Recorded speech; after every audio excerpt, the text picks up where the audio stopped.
मुंबईला गेले, चॉकलेट खाऊन आले, सांगा शेतकऱ्याच्या नावाने किती कोटी घेतले.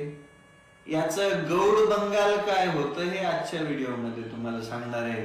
परत म्हणायचं नाही बचाव बचाव, आधी व्हिडिओ ऐकायचा. आय वुड लाईक टू से, मला तुम्हाला एकच गोष्ट म्हणायची, जेव्हा तुम्ही बीजेपी मध्ये मंत्री असाल तेव्हा तुम्ही इथं या शहाणेश्वरला चांगलं होते. आय वुड लाईक टू से, मला तुम्हाला एकच गोष्ट म्हणायची, जेव्हा तुम्ही बीजेपी मध्ये मंत्री असाल तेव्हा तुम्ही इथं या शहाणेश्वरला चांगलं होते. अरे मुत्र बाबा तर अंडभक्त निघालं, पण सगळ्यात मोठा अंडभक्त दुसरं आहे. बीजेपी मध्ये मंत्री होणार होता. आणि हा व्हिडिओ जो आहे ना, हा व्हिडिओ आंदोलनानंतरचा आहे. समजतंय? आलं ध्यानात का म्हणत होतो? मुंबईला गेले, चॉकलेट खाऊन आले. बरं, मला एक म्हणायचंय, त्या खराब बाबाचं मूत्ररूपी अमृत नेमकं कोण कोण केलंय बाबांनो? एकदाच सगळे मिळून सांगा बरं समोर येऊन की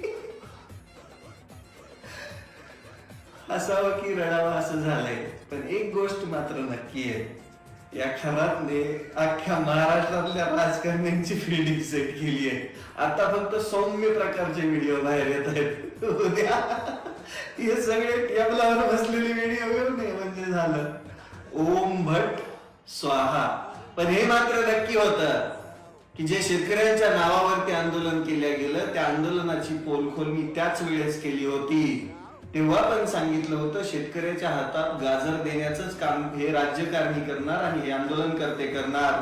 तेच झालं. फडणवीसांनी फसवी कर्जमाफी दिली आणि या व्हिडिओवरून समजतं की ते आंदोलन मॅनेज होण्यासाठी बीजेपी मध्ये मंत्री होण्याची ऑफर होती. बहुतेक काही टेक्निकल कारणास्तव ती पुढे ढकलली असेल, पण ऑफर तर हीच होती मंत्रिपदाची.